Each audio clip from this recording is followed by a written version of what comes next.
menjelaskan tentang definisi negosiasi. Apa sih definisi negosiasi itu? Suatu proses yang terjadi antara dua pihak atau lebih yang pada awalnya memiliki pemikiran yang berbeda hingga akhirnya mencapai kesepakatan. Seorang ahli bernama Robin mengartikan negosiasi adalah sebuah proses yang di dalamnya dua pihak atau lebih bertukar barang dan jasa dan berupaya menyepakati tingkat kerjasama tersebut. Selanjutnya adalah nomor 2, yaitu tujuan dan manfaat negosiasi. Yang pertama adalah tujuan negosiasi. Pada intinya, negosiasi bukanlah untuk menciptakan pihak yang menang dan yang kalah, melainkan sebuah proses kolaboratif untuk mencapai hasil yang optimal bagi semua pihak yang terlibat.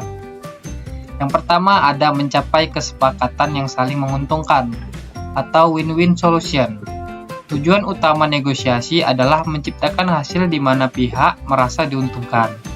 Ini berarti tidak ada pihak yang merasa dikalahkan atau dirugikan. Contohnya, dalam negosiasi antara perusahaan dan vendor.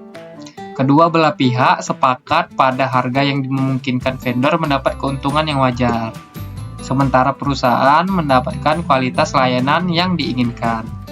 Hasil ini memperkuat hubungan kerjasama jangka panjang. Yang kedua, ada menyelesaikan konflik atau permasalahan. Negosiasi digunakan sebagai cara untuk menyelesaikan perbedaan pendapat atau perselisihan secara damai dan saling menghormati.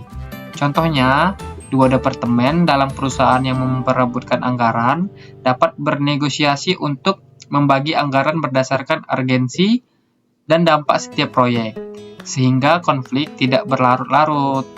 Nah, yang ketiga, ada memperoleh atau memberikan sesuatu yang diinginkan. Negosiasi memungkinkan satu pihak mendapat sesuatu yang mereka butuhkan, seperti sumber daya, kesempatan, atau komitmen. Sementara pihak lain memberikan imbalan yang sesuai. Contohnya, seorang karyawan bernegosiasi untuk mendapatkan kenaikan gaji dengan menunjukkan kontribusi dan hasil kerja yang telah dicapainya. Sementara perusahaan mendapat komitmen karyawan untuk terus berkarya. Yang keempat, yaitu membangun dan memelihara hubungan baik atau relationship building. Negosiasi yang dilakukan dengan jujur dan saling menghargai dapat memperkuat hubungan antar individu atau antar organisasi. Contohnya, sebuah perusahaan yang selalu membayar vendor tepat waktu dan bersikap transparan dalam negosiasi akan dipercaya dan diprioritaskan oleh vendor tersebut di masa depan. Yang kelima, yaitu melindungi kepentingan dan hak-hak pihak terkait. Negosiasi memastikan bahwa hak, kewajiban, dan kepentingan semua pihak diakui dan dilindungi dalam kesepakatan. Contohnya, seorang freelancer yang bernegosiasi kontrak kerja memastikan klausul yang melindungi hak cipta kerjanya dan menjamin pembayaran yang tepat waktu. Selanjutnya adalah manfaat negosiasi. Manfaatnya bagi individu yaitu meningkatkan kemampuan komunikasi. Negosiasi melatih kemampuan untuk menyampaikan pendapat secara jelas, mendengar secara aktif, dan merespon secara tepat. Mengasah kemampuan pemecahan masalah.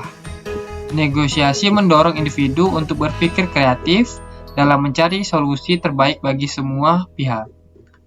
Selanjutnya, membangun kepercayaan diri.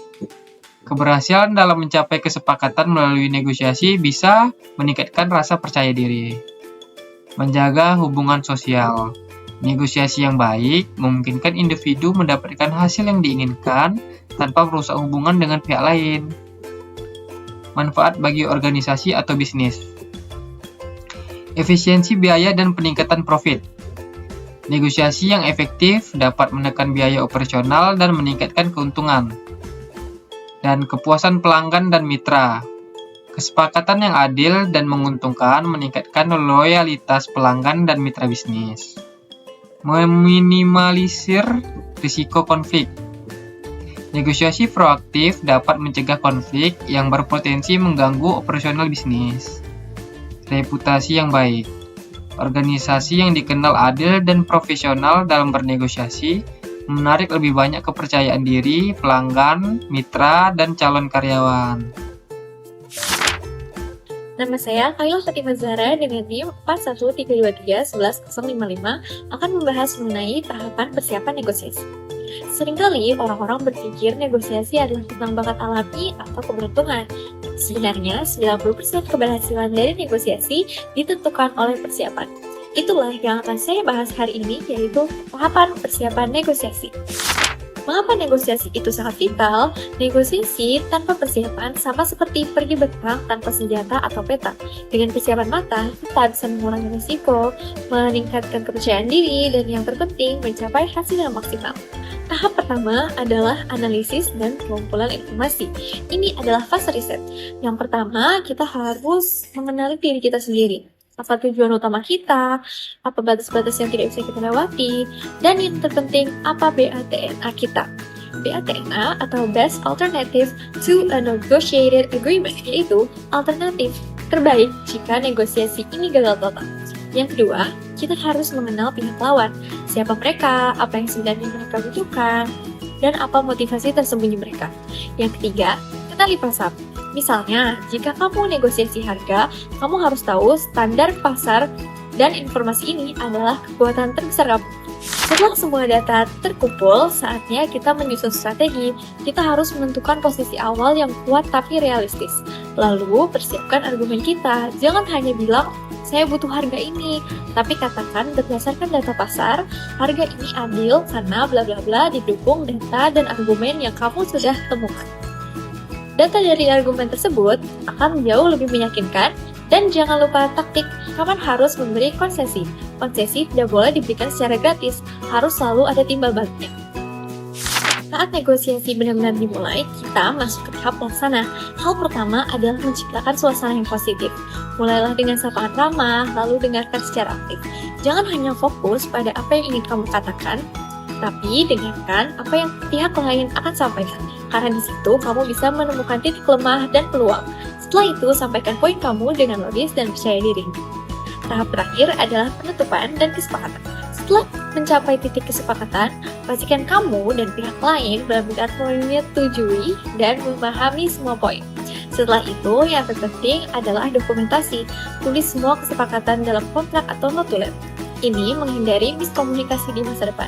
Yang terakhir, tindak lanjut untuk memastikan semua komitmen terpenuhi. Sekian presentasi mengenai tahapan dari negosiasi. Selanjutnya yang keempat, yaitu kemampuan apa sih yang harus dimiliki negosiator? Apakah kalian pernah melihat seorang negosiator ulung bekerja? Mereka tampak begitu lancar, percaya diri, dan selalu dapat hasil yang terbaik. Seperti mereka punya sihir di sana. Tapi percayalah, tidak ada sihir di sana. Yang ada adalah skill yang bisa dipelajarin. Hari ini saya akan membongkar 5 senjata rahasia yang mereka miliki. Mari kita mulai dengan senjata yang paling dasar, namun sering salah dilakukan. Yang pertama itu adalah komunikasi efektif. Bukan hanya berbicara. Senjata pertama adalah komunikasi efektif. Ini bukan sekedar berbicara dengan jelas, ini adalah seni menciptakan pemahaman yang sama. Bicara jelas dan terstruktur. Jangan berputar-putar, gunakan formula apa, mengapa, bagaimana. Misalnya, apa yang saya usulkan, penambahan anggaran. Mengapa? Karena data menunjukkan peluang pasar kita naik 20%. Bagaimana caranya? Dengan realokasi dari dana cadangan. Langsung ke inti dan mudah dimengerti. Selanjutnya, mendengarkan secara aktif atau active listening. Ini sangat superpower. Bukan hanya diam menunggu giliran berbicara, tapi benar-benar mendengar lalu merangkum. Selanjutnya ada bertanya tepat. Jangan bertanya ya atau tidak. Gunakan pertanyaan terbuka yang dimulai dengan apa, mengapa, bagaimana. Misal, apa hal yang terpenting yang ingin Anda capai dari kerjasama ini? Nah, kan pertanyaan ini menggali informasi berharga yang mungkin tidak akan diberikan secara cuma-cuma. Yang kedua adalah persiapan matang. Jangan pernah masuk ke medan perang tanpa peta. Senjata kedua adalah persiapan matang. Inilah yang membedakan amatir dan profesional. Kepercayaan diri datang dari persiapan, bukan dari sok berani. Riset mendalam. Ini bukan hanya Google sekilas. Riset lawan bicara Anda. Misal dari sosial media, LinkedIn mereka, berita tentang perusahaannya, bahkan hobi mereka. Bayangkan kekuatan apa yang Anda punya jika Anda tahu supplier Anda banyak pesaing baru. Apa punya, Anda bisa punya leverage. Siapkan BATNA atau Best Alternative to a Negotiation Agreement. Ini adalah senjata pamungkas Anda. BATNA adalah alternatif terbaik Anda jika negosiasi ini gagal. Contoh BATNA adalah Anda nego gaji gitu. BATNA Anda adalah sudah ada tawaran kerja lain dengan gaji yang lebih tinggi. Dengan tahu BATNA, Anda tidak akan takut untuk walk away dari deal yang buruk. Anda bernegosiasi dari posisi kekuatan, bukan desperation. Yang ketiga ada kecerdasan emosional, mengendalikan cuaca di dalam ruangan.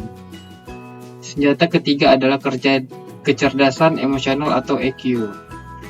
Negosiasi adalah permainan emosi yang bisa mengendalikan emosi. Dialah yang mengendalikan meja perundingan. Kendalikan emosi diri. Jika Anda marah, jangan bereaksi, ambil jeda. Marah akan membuat Anda mengambil keputusan buruk dan mengatakan hal yang Anda sesali. Selanjutnya, baca emosi lawan. Perhatikan bahasa tubuh dan nada suaranya. Jika lawan menyilangkan tangan dan mengetuk-ngetuk jari, itu tanda dia tidak nyaman atau tidak setuju.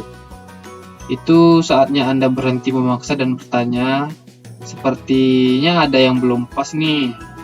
Bisa kita diskusikan dulu gitu. Selanjutnya memiliki empati. Coba lihat dari kacamata mereka. Misal, supplier menolak permintaan diskon Anda. Daripada Anda marah, coba empati. Misal saya paham, margin ibu dan bapak juga mungkin sudah tipis. Kalimat ini mencairkan ketegangan dan membuka jalan untuk solusi kreatif. Seperti pembayaran yang lebih cepat sebagai ganti diskon. Senjata yang keempat yaitu solusi kreatif, dan senjata yang kelima itu integritas. Pemecahan masalah kreatif, jangan terjebak pada dua pilihan saja, ciptakan pilihan ketiga. Contoh nih, Anda ingin harga murah, supplier ingin untung. Alih-alih deadlock, tawarkan win-win solution. Bagaimana jika saya pesan dalam volume yang lebih besar untuk 6 bulan ke depan, ibu bapak bisa memberikan harga khusus, minta diskon.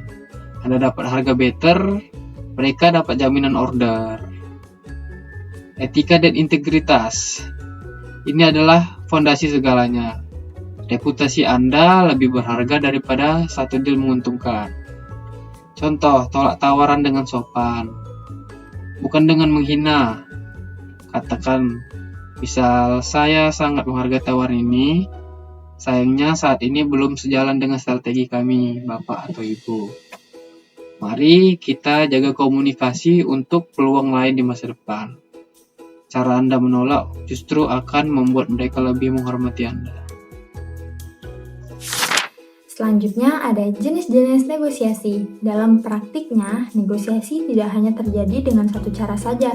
Ada berbagai bentuk negosiasi yang bisa digunakan, tergantung pada tujuan ataupun situasi yang sedang kita hadapi. Setiap jenis negosiasi mempunyai karakteristik, kelebihan, dan tantangannya masing-masing. Berikut ini, saya akan memberikan beberapa contoh negosiasi yang sering kita temui. Yang pertama ada negosiasi distributif. Negosiasi ini juga sering disebut dengan negosiasi win dan lose, karena fokusnya adalah membagi sumber daya yang terbatas, seperti uang ataupun barang. Jika satu pihak mendapatkan lebih banyak, maka pihak lain otomatis mendapatkan lebih sedikit. Contohnya, saat menawar harga barang, di mana keuntungan satu pihak adalah kerugian pihak yang lain. Selanjutnya ada negosiasi integratif. Negosiasi ini juga disebut dengan negosiasi win-win. Negosiasi ini bertujuan agar kedua belah pihak sama-sama memperoleh keuntungan, tidak hanya membagi sumber daya yang ada, tetapi juga mencari nilai tambah agar semua pihak merasa puas. Contohnya, selain mendapatkan diskon, pihak-pihak juga bisa memperoleh bonus ataupun layanan tambahan. Yang ketiga, ada negosiasi kompetitif. Dalam negosiasi ini, masing-masing pihak berfokus untuk meraih hasil terbaik bagi dirinya sendiri tanpa terlalu memperhatikan kepentingan pihak lain. Biasanya berlangsung dengan sikap yang tegas dan penuh tekanan. Contohnya, seperti dalam persaingan merebut kontrak bisnis yang besar ataupun proses tawar-menawar. Yang keempat, ada negosiasi kolaboratif. Berbeda dengan negosiasi kompetitif, di sini semua pihak bekerja sama secara terbuka dengan tujuan yang tidak hanya mendapatkan hasil yang terbaik, tetapi juga menjaga hubungan baik untuk jangka yang lebih panjang. Contohnya adalah kerjasama antara dua perusahaan yang mengutamakan keberlanjutan hubungan bisnis. Yang kelima, ada negosiasi yang tidak terstruktur. Negosiasi ini terjadi secara spontan dan tanpa aturan yang resmi. Contohnya adalah diskusi sehari-hari dengan keluarga ataupun teman. Misalkan seperti menentukan tempat makan ataupun pembagian tugas rumah. Meskipun sederhana, ini tetap merupakan bentuk negosiasi. Selanjutnya yang keenam, ada negosiasi formal ataupun negosiasi resmi dan teratur. Kebalikan dari negosiasi yang tidak terstruktur, negosiasi formal memiliki aturan dan prosedur yang jelas. Biasanya dilakukan dalam konteks bisnis, hukum, ataupun diplomasi, seperti negosiasi kontrak kerja ataupun perjanjian resmi antar perusahaan. Yang ketujuh, ada negosiasi multipihak atau negosiasi yang melibatkan banyak pihak.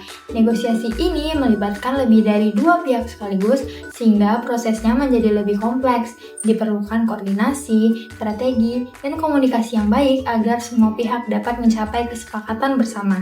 Contohnya, misalkan ada proyek pembangunan besar yang melibatkan pemerintah, investor, dan juga masyarakat.